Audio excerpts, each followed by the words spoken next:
আগের দিন একটা পেশেন্ট এসেছিল। পেশেন্টটা হচ্ছে গিয়ে একটি মেয়ে, সে তার সিনিয়রের সাথে এক্সট্রাম্যারিটাল অ্যাফেয়ারে জড়িত।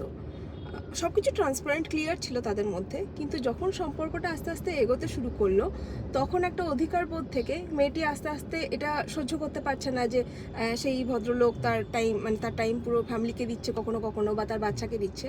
তো গ্র্যাজুয়ালি মেয়েটা আস্তে আস্তে কিন্তু মানসিকভাবে অসুস্থ হতে শুরু করলো। সেই অসুস্থতা নিয়েই আমার কাছে এসেছিল।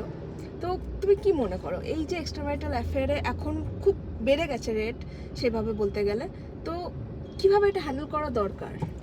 অ্যাকচুয়ালি যে কোনো রিলেশনশিপের শুরুটা খুব মিষ্টি হয়, এটা মানে যে কোনো রিলেশনশিপ, তখন তো মানুষ ভাবে না এই ব্যাপারটা।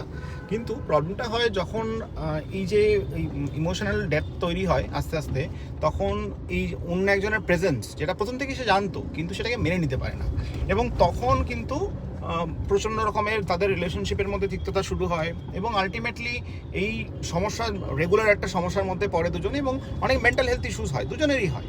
তখন একটা টক্সিক কমপ্লিকেটেড রিলেশনশিপের রূপ নেয়, যেটা কিনা দেখা যায় যে আগে যে রিলেশনশিপটা যেখান থেকে হয়তো বাঁচার জন্য আরেকটা রিলেশনশিপে গেছে এক্সট্রাম্যারিটাল, তো সেইটা থেকেও আরও খারাপ একটা পরিস্থিতি তৈরি হয়।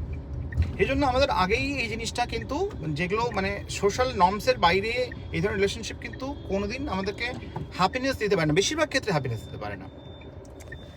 অ্যাবসলিউটলি। তো যখনই এই ধরনের একটা অ্যাফেয়ার গচ্ছিত বা যে কোনো রকম সম্পর্ক যেটা হচ্ছে গতানুগতিক সম্পর্কের বাইরে, সেটা প্রথম দিকে খুব ভালো লাগলেও শেষের দিকে কেমন হবে সেটা কিন্তু খুবই ডিফিকাল্ট হয়ে যায়।